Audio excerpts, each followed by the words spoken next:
Railway ticket നിയമങ്ങളിൽ പരിഷ്കാരം 72 മണിക്കൂർ മുൻപ് ടിക്കറ്റ് റദ്ദാക്കിയാൽ പരമാവധി റീഫണ്ട് നൽകും. നേരത്തെ ഇത് 48 മണിക്കൂറായിരുന്നു. 24 മണിക്കൂർ മുൻപ് ടിക്കറ്റ് ക്യാൻസൽ ചെയ്യുന്നവർക്ക് 75%, 8 മണിക്കൂർ മുൻപ് ടിക്കറ്റ് റദ്ദാക്കുന്നവർക്ക് 50% തിരികെ നൽകും. ബോർഡിംഗ് പോയിന്റ് 30 മിനിറ്റ് മുൻപ് വരെ മാറ്റം വരുത്താമെന്നും പുതിയ പരിഷ്കരണം.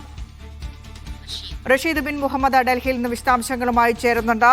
റഷീദ്, റെയിൽവേ യാത്രികരെ സംബന്ധിച്ച് ഏറ്റവും വളരെ നല്ല രീതിയിലുള്ള ഒരു മാറ്റം തന്നെയായിരിക്കും. കാരണം ഈ ടിക്കറ്റ് റീഫണ്ട് എന്ന് പറയുന്നത് വലിയ രീതിയിലുള്ള തലവേദന സൃഷ്ടിക്കുന്നതാണ്. ടിക്കറ്റ് ബുക്ക് ചെയ്യുന്ന സമയത്ത് നമ്മൾ നൽകുന്ന പൈസ മിക്കവാറും ഈ റീഫണ്ടിൻ്റെ പേരിൽ തിരിച്ച് കിട്ടാറില്ല. പല കാരണങ്ങൾ ചൂണ്ടിക്കാണിച്ചുകൊണ്ട് അത് റീഫണ്ട് വൈകാറുണ്ട്. പുതിയ എന്തൊക്കെ പരിഷ്കരണങ്ങളാണ് വരുത്താൻ പോകുന്നത്?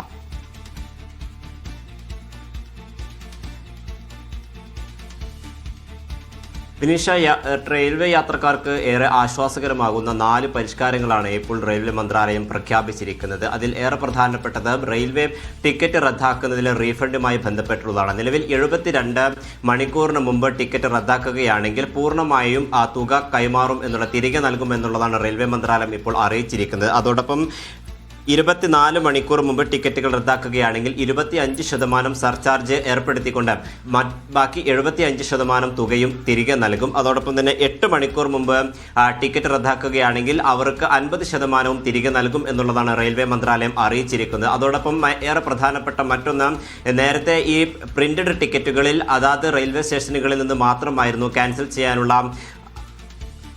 ചെയ്യാനായിരുന്നത്. പക്ഷേ നിലവിലെ നിയമപ്രകാരം അല്ലെങ്കിൽ ഇപ്പോൾ പ്രഖ്യാപിച്ചിരിക്കുന്നത് രാജ്യത്തെ ഏത് സ്റ്റേഷനുകളിൽ നിന്നും ഈ പ്രിന്റഡ് ടിക്കറ്റുകളിൽ മാറ്റം വരുത്താം എന്നുള്ളതാണ്, ക്യാൻസൽ ചെയ്യാം എന്നുള്ളതാണ് ഇപ്പോൾ റെയിൽവേ മന്ത്രാലയം അറിയിച്ചിരിക്കുന്നത്. അതോടൊപ്പം മറ്റൊന്ന്, റെയിൽവേ ടിക്കറ്റുകളിലെ ഈ ബോർഡിംഗ് പോയിന്റുകളിൽ മാറ്റം വരുത്താനുള്ള ഓപ്ഷൻ കൂടി റെയിൽവേ മന്ത്രാലയം പ്രഖ്യാപിച്ചിരിക്കുകയാണ്. റെയിൽവേ യാത്ര പുറപ്പെടുന്നതിന് 30 മിനിറ്റ് മുമ്പ് തന്നെ ഇത്തരത്തിൽ ബോർഡിംഗ് മാറ്റാം എന്നുള്ളതാണ് പുതിയ പ്രഖ്യാപനം. എന്തായാലും ഏപ്രിൽ 1 മുതൽ 15 വരെയുള്ള തീയതികളിൽ ഘട്ടം ഘട്ടമായി ഇത് നടപ്പിലാക്കുമെന്നുള്ളതാണ് ഇപ്പോൾ റെയിൽവേ മന്ത്രാലയം അറിയിച്ചിരിക്കുന്നത്.